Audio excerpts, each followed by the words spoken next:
Тапшыруыбызның матур котлау сәләме зур Чиркли авылында туып үскән. Бүгенге көндә Мәскәү шәһәрендә үз хезмәтен башкаручы якташыбыз Айбулатов Рамил Фәрит улына юллыйбыз. 24 август көнне ул үзенең 32 яшьлек матур туган көнен билгеләп үткән. Шул форсаттан аны нык яратып хөрмәт итүче гаиләсе, сөекле хатыны Лилия, кызы Ләйсән, улы Илһам, ике яклап әти-әниләре һәм барча туганнары да котлап, иң җылы теләкләрен җиткерәләр. Җир шарында иң тыйнак, иң йомшак күңелле, олы йөрәкле, гадел булган ир-ат безнең бәхеткә яраткан җан юлдашым, әтиебез һәм улыбыз булып туган. Менә инде 10 ел дәвамында мин хатын-кыз бәхете татып, иң татлы гомер мизгелләре кичерәм. Ярату хисен татып туган балалар да бик сөйкемле була дия иде картлар. Шулай булып чыкты да. Кызыбыз Ләйсән инде 5нче сыйныфта, әтисе сыман ук бик яхшы билгеләргә укып килә. Улыбыз Илһам да әтисен кабатлап, чын ир-ат булып үсә. Аның бар холкын, кылынышын да үзенә алган. Матур итеп балалар бакчасына йөри ул. Минем газиз ирем иң ышанычлы кыям. Аңа авыр минутларда да шиксез таянып була. Ул гомердә дә ярдәм кулы сузмыйча берәүгә дә үтми. Раббым, бу 10 елыбызны татулыкта, мәхәббәттә узган сыман алда да, соңгы көннәребезгә кадәр бергә үтәргә язсын. Минем өчен ул иң яраткан, иң ышанычлы, күңелемә иң якын булган кешем. Аллага шөкер, бер-беребезне хөрмәтләп кенә яшибез. Яратканым, бар хыялларымны да тормышка ашырырга тырышасың, һәм синеке барысы да барып чыга. Син минем дустым да, ирем дә, киңәшчем дә. Бары синең белән генә мин иртәгесе көндә курыкмыйча күзем ачам. Без балаларыбыз белән бик горурланып яшибез, шундый әтиебез янәшәбездә булганга. Үзеңнең тырышлыгы аркасында син бер авырлыклардан да курыкмыйсың. Җимешем, беләсеңме, безнең сөю минем күңелгә ак рәшә булып җәелгән. Ул миңа ямсыз көннәрне матурайтып, матурларын тагын да ямлерәк итеп тоярга, һәр нәрсәдә гүзәллекнең тәмен татырга, эч пошыргыч сыры көннәрдән арынырга ярдәм итә. Минем хисләрем канатлар шикелле һәр чак мине югарыга, кеше буе җитмәслек биеклекләргә күтәрә. Мин сине бик яратам, шул яратуым белән яшим, дөньяның тәмен, тормышның ямен табып яшним.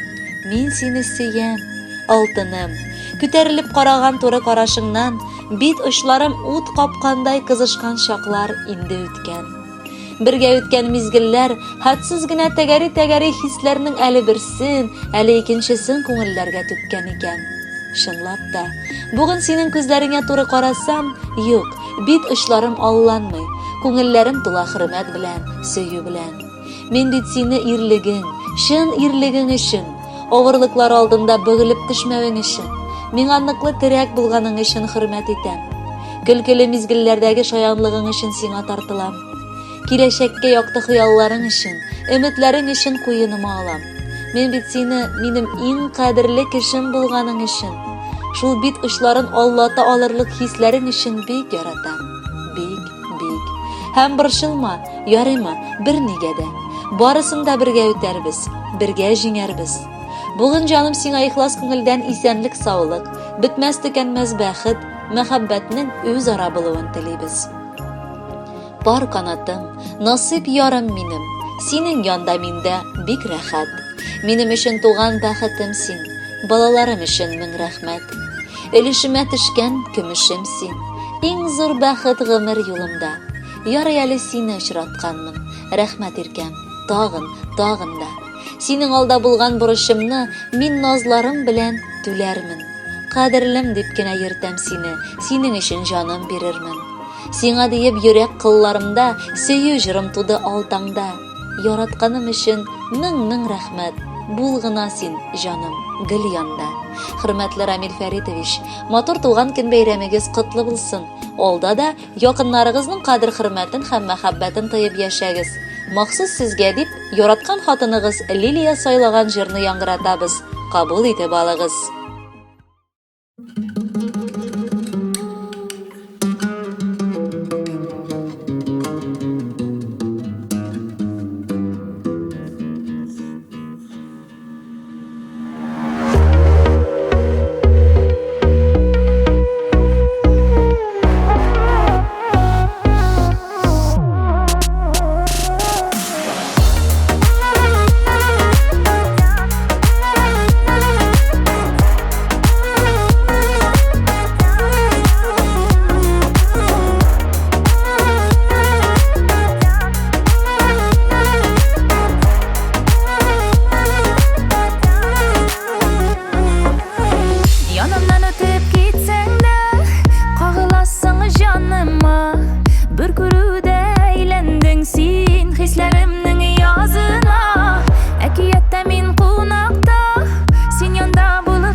мәхәббәт Күн сайын бір шишелеш Мин яратам сине жаным Ничек бар шундый килеш Безнең мәхәббәт чишмәсе Ул йөрәкнең түрендә Без төзегән хыял иле Ялкын хиснең серендә Жаным, жаным